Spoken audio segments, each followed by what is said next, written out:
What's up guys, welcome back to TUGGtv. It's another episode of Gear Chronicles and I'm here to talk about my Greg Bennett Samick Avion 6. So this here is the Samick Greg Bennett Avion 6 or AV6 electric guitar. Bought this some time back, and the reason I'm not going to be playing a sample in this video is because I already have used this in a number of videos in terms of playing stuff on it. So I've linked them in the description below. Be sure to check them out if you want to know what this thing sounds like. Now firstly, this is a discontinued model. It hasn't been available in the market for some time, but the reason I wanted to cover a gear chronicle on this instrument is because in my opinion it really is one of those instruments which was just too good to be in production.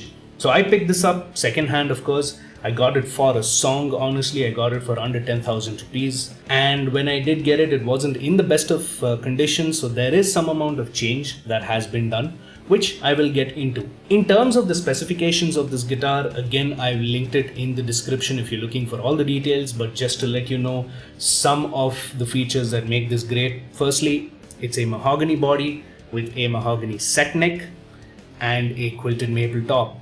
So Greg Bennett is an American luthier. He has been doing this for over 3 decades.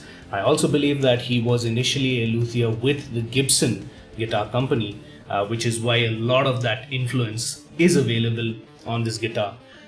Many people and many blogs that I've read on the internet have called this the poor man's Les Paul for various reasons, in terms of the setup, in terms of the quality, and that's what Samick's Greg Bennett series guitars were famous for. So they made some really affordable guitars with great quality components, and that's no different over here.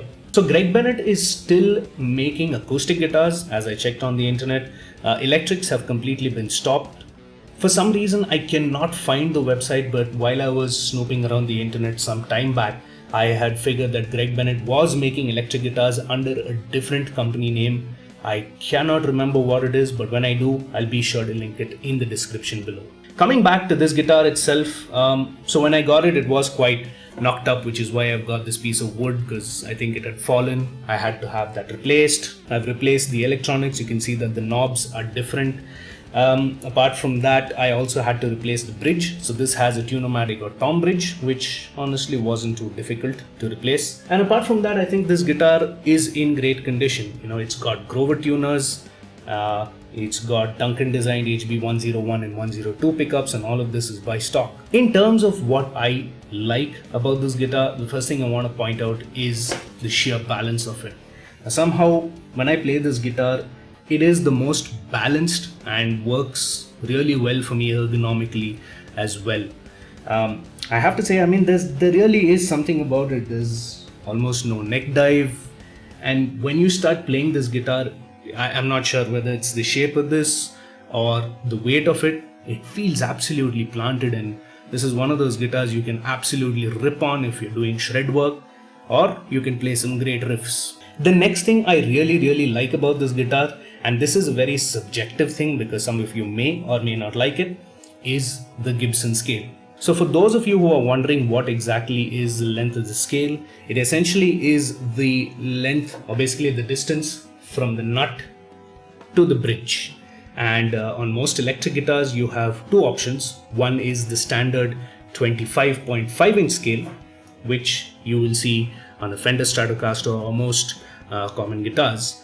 This, however, is the Gibson Scale, which means it is 24.75 or 24 3/4 in terms of the length. And what that essentially means is that the frets are ever so slightly closer. Now you might think that the difference in gap is so minuscule, how does it make a difference? But believe me, it actually does. So what that means is you would be able to go ahead and reach your notes a little easier.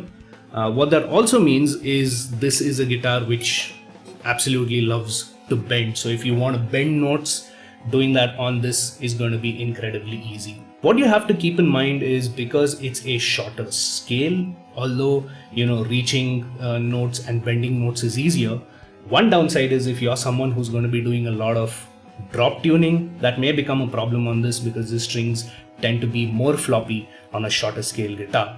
The way you would counter that is you would have to use a thicker gauge of strings, and that absolutely isn't a problem for me. I use quite a heavy gauge of strings. I use 10s and 11s. This one right now has been strung up with skinny tops and heavy bottoms, although honestly probably next time I'm gonna slap these on with beefy slinkies, which are like an 11 gauge of strings. 11 or 12, I'm not sure. I think those are 12. I think it's great to play D standard tuning on that. I will probably have this tuned to E flat when I do, but that's sort of what you have to keep in mind. The next thing I like about this guitar, I have to say, is tuning stability. These Grovers that come with this guitar are absolutely mind-boggling. I mean, this really shows the quality of this guitar, and it's very unfortunate that it has been discontinued, but I mean, this guitar really is a lesson for a lot of guitar makers out there, and how good quality can be appreciated.